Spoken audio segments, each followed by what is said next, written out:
New this week from Marvel Comics, Roxxon Presents Thor, issue number 1, written by Al Ewing, art by Greg Land. The inaugural issue of the Roxxon Corporation's ingenious new iteration of Thor requires a bit of context for the uninitiated, which I'm happy to provide. This is Comics to Your Couch, sponsored by the Roxxon Corporation. Throughout the last few issues of Al Ewing's previous trifling attempt at the character in The Immortal Thor, readers have seen the looming presence and behind-the-scene machinations of blameless Roxxon CEO Dario Agger, aka the mythical Minotaur, who is absolutely not the literal personification of corporate greed and avarice, as well as his noble, trustworthy compatriots, the Enchantress and the Executioner, as they have reviewed and acquired the magical and literal legal rights to Thor's story. Which leads us to this exciting new installment of Roxxon Presents. Sponsored in part by Roxxon Body Gel, the leading fuel-based body gel. Warning, spoilers ahead. But you faithful Roxxon viewers already knew that. Why read when you can have someone tell you how to feel?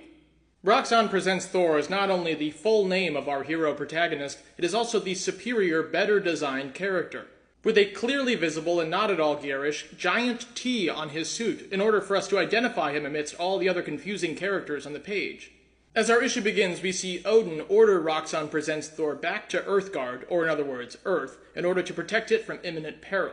Roxxon Presents Thor then gets a very necessary trim of his hippie haircut and makes his way to Earthgard, Earth, and is immediately hounded by a supermodel, which is just so typical. Roxxon Presents Thor has to talk his way out of the situation as the supermodel tries to take a ride in his Roxxon-manufactured Thor truck, which I can only hope makes a return in issue number 2 because that baby was sick. Roxxon Presents Thor then makes his way back to his best friend and mentor, the Minotaur, of course, who is finally back to looking as sexy and jacked as his original iteration. Just nice to see a return to form compared to Marvel's slanderous version of late. But on the way, Roxxon Presents Thor encounters a group of unruly, violent, and confusing protesters, all of whom seemed under the influence to me. All outside the magnificent Roxxon New York building, as they decry Roxxon Presents Thor's heroic deeds and his affiliation with the historic American institution. The Minotaur counsels Roxxon Presents Thor that these protesters must be sorely misguided from outside forces, and urges Roxxon Presents Thor to find the mystifying cause. Meanwhile, we cut away to a new scene. Like a new scene is happening on the next page. Like we, the reader, see visually the context, which is that Loki is behind the abnormally vehement protesters, spreading lies and mistruths, preying upon the weak brain chemistry of their susceptible young, drug-addled minds. After enlisting the help of his longtime allies, the Enchantress and the Executioner, Roxxon Presents Thor infiltrates Loki's lair but is beset upon by the illusionary spell of the trickster. But with quick thinking from the Enchantress, the Roxxon Presents Thor is able to don the Rockspecs alternate reality goggles, which allows him to— I'm sorry, I can't do this anymore.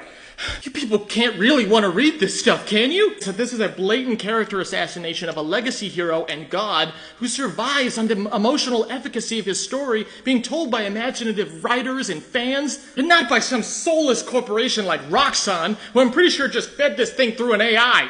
Oh, get your hands off me! In the end, Roxxon Presents Thor returns to Asgard and meets with his reliable and consistent mother, Gaia, and his loving friend, the Minotaur, who gives Roxxon Presents Thor a well-earned cash bonus as an employee of Roxxon, the greatest company on Earth.